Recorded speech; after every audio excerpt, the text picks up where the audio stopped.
Well, today we are just pleased and welcoming to Mitch Austin, who we've had before and look forward to hearing again. And we got detoured earlier because of Mitch's illness, but we're back on track now for part two of creating a world that works for all. Welcome back, Mitch. Thank you.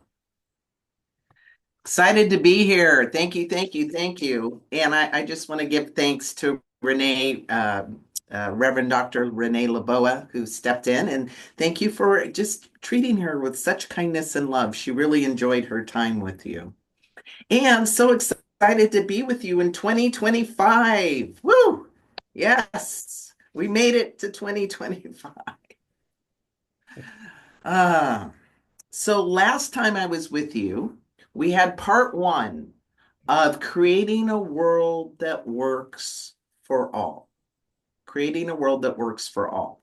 And I had talked about the work of Sharif Abdullah, who wrote a really powerful book. I encourage you to get it. And the title of his book is, well, Creating a World That Works for All. And in his book, briefly, he talked about the keepers, the breakers, and the menders. You might recall that if you were here in the last discussion, that the keepers are the indigenous people, the people who, for millennia before we had a modern world, were in harmony with the agreements of nature or spirit and how they tended to everyday life was a sacred event.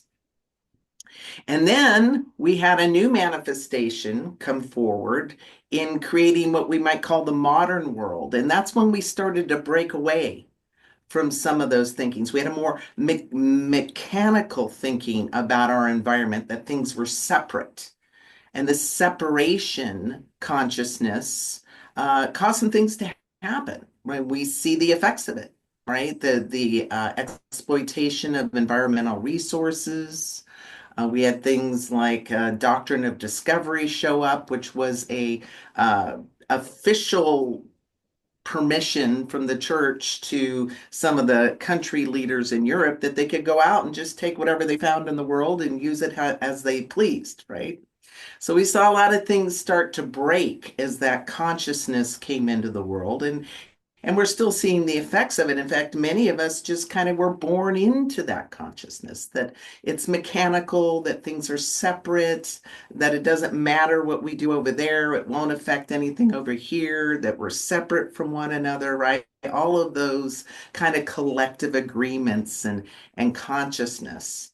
And now our role is the third type of person that Sharif talks about, to be menders, to heal the world, to heal the separation and divide. And we're seeing that, I believe we're seeing that play out because the old paradigm of just using things, right? And us and them and the wars, that's not working anymore. It's not working on any level. And when something doesn't work in nature, it starts to dematerialize. So those resources can be reused for a better and higher standard of existence. And I think that's what we're seeing. We're seeing the death of an old paradigm. It just can't work the way it's worked for so long. And so our work, I believe, is to take up the role of the menders, being the menders. So today we're going to talk about a new a new higher level of consciousness and way of thinking. So in the old paradigm, there was good and evil, right? Very dualistic, us and them, everything being separate. But we know the high truth in spirit is that everything is one. Everything is interconnected, right? Any more than I would look at my left hand and right hand and say, well, I don't use my left hand that much, so I can just cut it off. No, it's part of a whole body, right? So now we need to step into a higher order of thinking, going from polarity, right? Good, bad, us, them, you, me, to both to both and. Because that connects us, that brings back the oneness. So, for instance, somebody can be a good person and do some bad things. doesn't mean they're all bad. See, that's the both and type of thinking that will help connect us. Because if we keep working with faulty consciousness, us and them, division, separateness, anything we build on that foundation isn't going to work, right? If I went to build a house and I said 2 + 2 = 3, and I try to figure out how much wood I need for my house, I'm going to be short, right? I'm going to be short. So we build a whole world on this belief that we're separate. There's us and them, and what happens here doesn't matter over there, or vice versa. We're going to get some results, some unintended consequences from that thinking. I love what Neil Donald Walsh says. He says, and we are seeing a higher level of consciousness and many more opportunities for people to challenge their present ways of thinking and move into a grander, larger experience of who they really are. And another way to look at this is, as we step into this grand experience of who we really are, this larger experience, it's more than just this physical body and this life. It's our interconnectivity that makes us bigger and more expansive. You know, I could have the most beautiful voice in the world and I could sing like a virtuoso, but if I was stuck on an island by myself, no one could ever witness that gift. No one could ever participate in it. So we need each other to have this grander, bigger experience of oneness. I love this story that I came across on YouTube. I'm a big YouTuber. Any YouTubers? I'm addicted to you. Anything I want to know, cook a turkey. I get up on YouTube. I came across a post about Lauren Vanderpost. And Lauren lived in South Africa, and he was a farmer and an author. And he was recounting a time that he came upon some Bushmen who were sitting around a campfire. And the Bushmen were asking him if he could hear the stars singing. And Vanderpost admitted that he couldn't. He said to the Bushmen that he couldn't hear it. And the Bushmen became really sad that he couldn't hear the stars. See, for them, the stars were a major symbol of their lives. They lived in these small huts in these vast open spaces. And then when they looked up, they didn't have any light pollution. They just saw millions of stars each night, and they could hear those stars singing to them. And the Bushmen had come to believe that those who could not hear the stars singing suffered from a terrible sickness of the soul, for they were not attuned to the invisible strings and threads that tie us all to spirit and the land. Isn't that a beautiful story? And the truth is, we all have a little of that affliction called separation consciousness. And it comes from the modern world. So our work is to go within and find those places where we feel separate and begin to mend them, to move past this idea of a mechanistic world. And from my last talk, you'll remember I talked about, recycling and our connection to our behaviors and our habits and being aware. Science of mind teaches that there is a unified interconnectedness, unified field of consciousness that includes all life. From a science perspective, they call it quantum entanglement. Every bit of material down to the atom, you try to take it apart, it still stays connected. And if you think of all creation that came from the Big Bang, it all came from the same atoms that got split. And in that seeming split from our eyes and our visual and the 3D, what we see is separateness, but in the unseen, in the quantum field, all of those atoms and electrons stayed connected at a distance, proving that we are one, that those strings, those threads are there. Now, just because we can't see them doesn't mean that they're not there, and science is proving it more and more. So our work is to live from the truth, from the fact that all is connected and that these invisible threads exist. So part of the challenge is to get past our biology, because we do something called othering. That's part of our evolutionary survival standard operating software, right?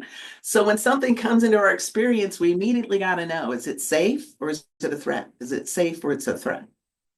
And if we've made associations with people, groups of people, places, it's somewhere in our experience or somewhere in our belief system, then when that's anything that resembles that, we're going to do a snap judgment before we even know the person, the place, or the situation, right? So if I take on a new job and I meet someone named Bob Jennings, and Bob has the same haircut as my high school bully, guess what happens the minute I see him?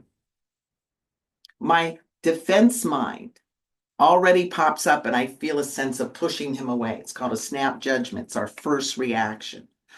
Subconsciously, I'm already othering him. Now I'm seeing him through a lens of threat. Anyone ever hear of the reticular activating system, that little piece of the brain that filters things out? It filters things out according to what you believe is true. So Bob could be the nicest guy on the planet, but my brain is only looking for the threat. And now I'm othering him. I'm pulling myself away from part of the oneness that we are, right? We have this subconscious snap judgment. So part of our work is to detect when that's going on. And you can feel it in your body. That's the first place you feel it. Your body is an intelligent, like barometer for what's going on in your subconscious, or that place that you're not really focusing on. If you feel you meet somebody and you feel yourself pulling away, shutting down, or contracting, there might be some othering going on. And the problem is it affects our ability to connect. It affects our ability to connect. So that's one area that we got to work on and mend within ourselves, is those places that make us want to push away from people, label them, or not see them in their fullness. Because it takes work, doesn't it? It takes work sometimes to love some people that are different.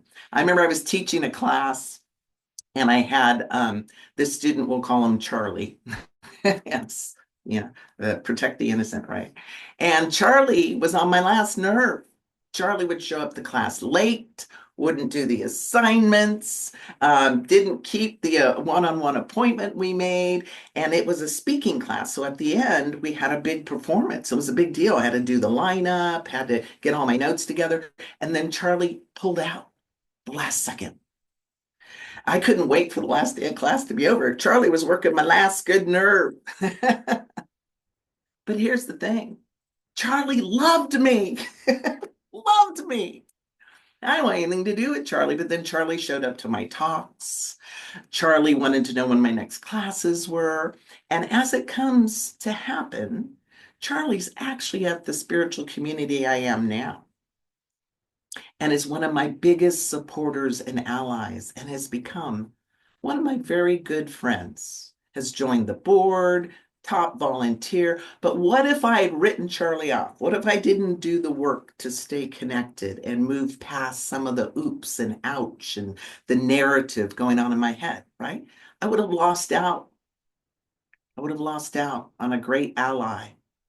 And I would have added to the separation consciousness of the world, because that's really what plagues the world in our collective as well. Remember, we're all uploading into that one mind, and whatever we upload rains down. It comes back. In fact, I'm convinced that there wasn't ever a start to World War II. To me, World War II was an extension of World War I, because if you know your history, what happened at the end of that war is the whole world ganged up on Germany. The whole world judged Germany. The whole world cut Germany off from food and exports and wouldn't do business with them. They were starving, right? They felt like the bad guy of the world. And what happened? The whole world was uploading judgment, separation, and punishment. What was World War II all about? Separation, judgment, and punishment. So we don't, this energy, it does things when we bring it into the collective, and it comes down on the just and the unjust. That's the kind of stakes that we're dealing with, and why it's so important that we take up mending. And where it gets slippery is when we get into righteous othering. You know what I'm talking about, righteous othering? Well, I know I'm right. I can't believe that they would ever think that. Boom. Right? So here's where we need to go with our both and. I know I'm right, and I know they believe they're right. And in my rightness and their rightness, there is a higher truth that's playing out that we both can't see. Right? So now I'm bringing everyone into the oneness again, because we can't see what God sees. Every bit of evolution and change takes an ebb and a flow. It takes truth and untruth. It takes contrast. That's how we move the needle for evolution, right? So it does take all of us, even if we feel that some of us are really wrong. We still need to be there with each other and take the walk and mend what's really behind it. Us and them, fear, separation consciousness, so that we can heal the world. Because othering lowers our vibration. Have you noticed that? When you get upset with somebody, that person, how do you feel? You're not high vibe and peacing, right? Someone cuts me off on the freeway, I get upset. That person, right? So it affects our ability to be the peace, the love, the flow when we're in this state of breaking or separation consciousness. We need to do our inner work and start remembering the truth, embodying the knowledge in a deeper way. Because you're like, well, Mitch, I know this. I know this. But it's one thing to know it, and it's one thing to really understand it, to have a deep understanding. Because when we have a deep understanding and we become an embodiment of it, we don't have to think our way through it so much. We just show up. We just show up from the truth. Right? Because if just knowledge were the answer, we could go to Skid Row with like mental health booklets and recovery booklets and just hand them out and they'd be fine. Right? But it takes more than just knowing. We've got to practice. We've got to get it into the fabric of our understanding and belief system so that we can show up as the menders we want to be, that we know we need to be. Because it's our natural tendency. Remember, we're a survival animal. It's our natural tendency to build a wall when we should be building bridges. Right? I say that, when we come up against someone who feels kind of abrasive to us, that's the time when we really need to lean in. That's the time we need to, what I call, hug the porcupine. Because we're never going to change anybody's mind by judging them, shaming them, or blaming them. Never worked. And it never will. I remember I was at my storage unit about a month ago, and I was driving up to the storage unit. So it's one of those units that has a gate. And whenever you enter or exit, you have to put in the code, even if the gate's open, because they want to know who's coming in and out, right? So the gate was open. I was in a hurry. I didn't want to put in my code, so I zoomed right through, got up to my storage unit, and up comes the man in the golf cart who was very unhappy because he saw that I didn't put in the code. And then he read me the riot act, right? And I could feel like a little bit of that, coming up. And I'm like, but Mitch, you're a minister. Be nice. Build a bridge, hug the porcupine. So I apologized. I said, I'm sorry, you're right. I should have put the, he was just being really giving it to me, right? And I'm like, okay, little man in the golf cart. I'm just trying to calm myself. So he drives off and I'm like, I'm gonna change. I'm gonna get a new storage unit. You know that story you tell yourself, who are these people? So I was in it. So I leave the storage unit. About an hour later, I get a call. And he calls me, the man on the golf cart, and says, do you have a little gray bag with a computer in it? You left it at the storage unit outside. So he picked it up and called me.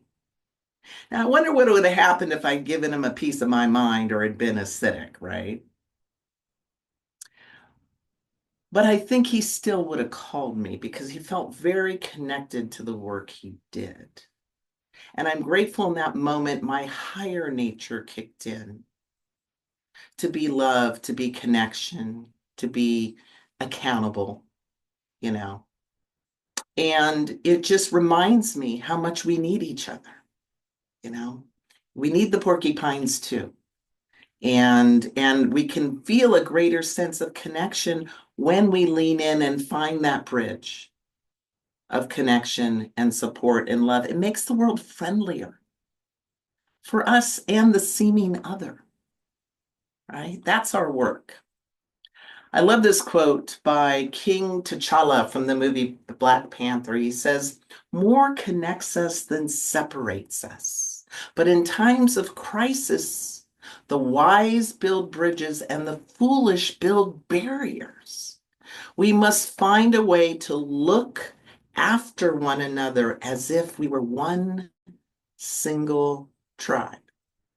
And yes, that includes the weird uncle that nobody ever wants to invite to holiday parties, right? One single tribe. Richard Rohr, any Richard Rohr fans? Love Richard Rohr, Franciscan priest, author, really high-minded individual. He says, if we remain self-assured, self-righteous, self-seeking, dualistic thinkers, we cannot become the bridge builders or agents of reconciliation, not even in our own families or neighborhoods. See, we will never get someone to meet us on the bridge of connection by judging them, shaming them, or blaming them. And we need that bridge of connection to gain real understanding, right? We can't really know somebody unless we're on that bridge of connection to change whatever story or whatever thing got stuck in our head. He says that this real understanding, that is what changes hearts and minds. That is what changes hearts and minds. So there are three things to be wise bridge builders. One, acknowledge the divine in everyone, right? There's no spot that God is not. And that could be a lot of work. It can feel like we're digging, Charlie, I had to remember divine's in there, even though it's feeling abrasive. And the second one is kind of a twist on this. It's actually to be a peace disturber. In other words, be willing to disrupt the narrative that is not a narrative of oneness, but do it with kindness. Do it with kindness. Do it with love. Help people remember who they are, their better selves. And then to be a safe space. Engender trust. Even when you disagree, learn to attack issues and not people. We've lost that ability, I believe. And I think it needs to come back, right? Because everything came from the one mind. We must be what we came from. If we make a clay pot, right? The pot came out of clay, but we could take that same clay and make an animal or figurine, all the same substance in different forms and contains the same properties. So in there, wherever it is, even if it's buried with the thinking of the world, there is love, there is joy, there is wholeness, there is power, there is grace. And the more we believe it's there, our reticular activating system is going to filter out anything else so you can see it. That's the power of using that on our behalf. I love this story from the Hasidic folktale called The Generous Donation. So two rabbis were out collecting donations when they approached a very wealthy man. And they asked him for a donation, and he gave them half a penny. I don't know what country they were in. I don't know where you get half a penny, but half a penny. And one of the rabbis was offended that he gave such a paltry amount, but the other rabbi who was with him thanked him and blessed him for the half a penny. A little while later, the man came back with an apology, and he gave him a silver coin. Again, the first rabbi thought that was still pretty small donation for such a wealthy guy, but the other rabbi thanked him and said, "You are a good and generous man." Rabbis went on their way. A little while later, the man ran up with a big, heavy sack filled with coins, and he apologized again to the rabbis for not giving them more money sooner, handed in the sack full of silver coins. The first rabbi was amazed, and the second rabbi said, "Let me tell you what happened. The rich man had been generous with his donations in the past. But one day a beggar approached him, and he only had half a penny in his pocket. And he gave it to the beggar, and the beggar was rude, refusing the small sum that the rich man had offered. So the rich man decided from here on out, anyone asks for money, he's just going to give half a penny." See, that was the rich man's negative attitude and scorn for people who asked for his money. But when the rabbis thanked him for his gift, the rich man felt appreciated, and he remembered his better self and returned to his previous levels of generosity. And that's part of our role, to help us each other remember our better selves. And then to be a peace disturber, right? And to get beyond the negative stories, right? Because we have a thought, a feeling, and then the mind wants to make sense of it, so it tells a story, right? So when the little man in the cart drove up and he started at me, I had a thought, and then I had a feeling, and I started telling a story about him, right? He has nothing better to do than to yell at me. And I started othering him. That's what I was doing. But I caught myself, and I had to start building a new story that maybe he was having a bad day. Maybe the day before somebody had slipped through and broke into one of the stores. I don't know. See, we need to remember we don't know the whole story of how someone's showing up in that moment. And if we can lean into that and write a new story, disturb the story that's more loving, that's closer to the truth of oneness, we'll feel better and we'll show up better. That's the power of doing that. And then to be a safe space. Lean into hard conversations. Be willing to not have to fix something and just listen with an open heart. Extending the olive branch of empathy. Standing in someone else's shoes. You know, we can give empathy and stand in someone's shoes without agreement. And I think that's why we resist it. We think if we empathize with someone, we say, "I can see how you would feel that way," we all of a sudden agree. But we can say what we feel from our perspective. I see how you feel. I can see how you feel that way. I'm sorry that you feel that way. And genuinely mean it. That's very healing. That is a safe space. Also, assuming positive intent. If you're going to assume anything and make a story when somebody has come to you, maybe clumsily, maybe handled you clumsily, they may have had good intentions, but they had poor skill set.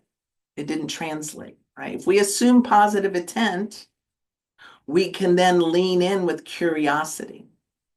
And curiosity is a really great aspect of our consciousness to activate when we want to be a safe space, because it suspends judgment and it allows us to gain greater understanding, right? Also, in this safe space mentality, Also, thinking about how we use our words is something for us to tell about somebody else, right? Having integrity with our word. It's very important. My inner circle of friends have integrity with their word. I'm a very public person. They need to know whether it's theirs to tell or not, the discussions and the things that I've confided in them. Because if I confide in someone and they tell everybody, that's not a safe space, right? That's not somebody you're gonna, be vulnerable with.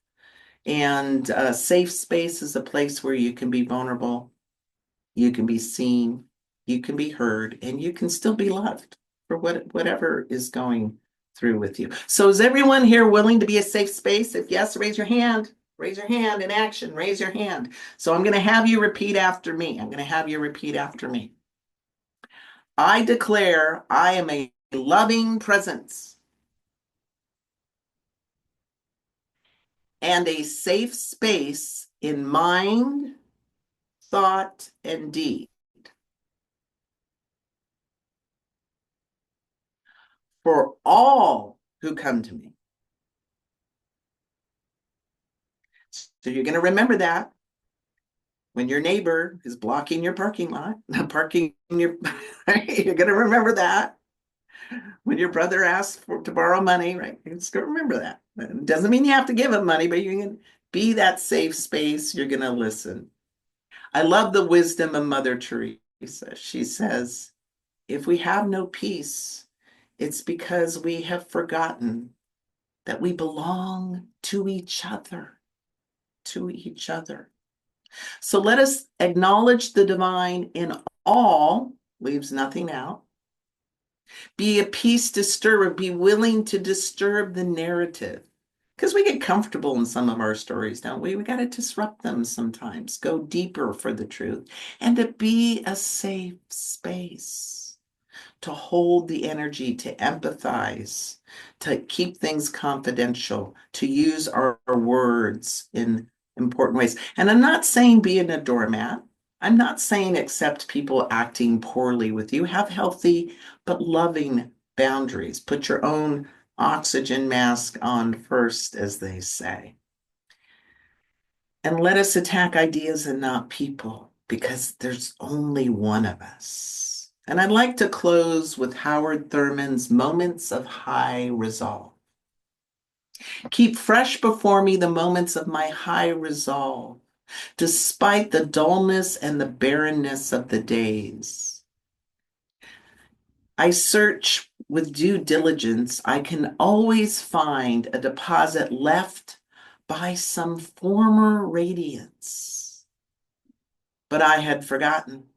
At the time, it was full-orbed, glorious, and resplendent. I was sure that I would never forget.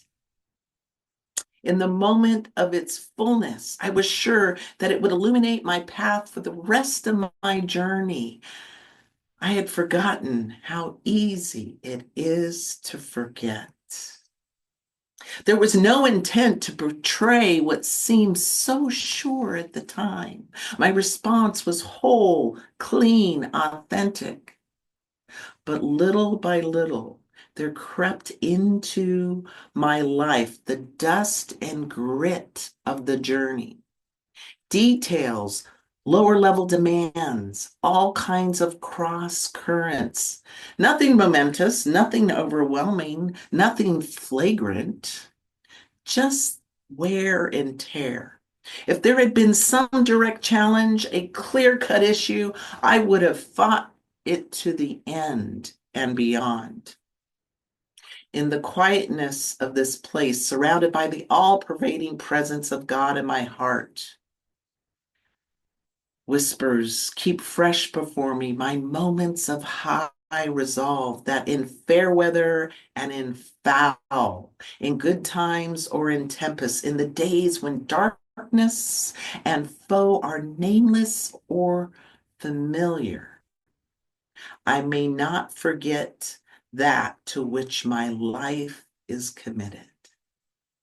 Keep fresh before me my moments of high resolve. And as we step into this oneness that's creating a world that works for all. Let us keep fresh before us this truth of our interconnectedness so that one day we may hear the stars sing, feel the threads of our oneness, and remember our better selves. Blessed be. Thank you.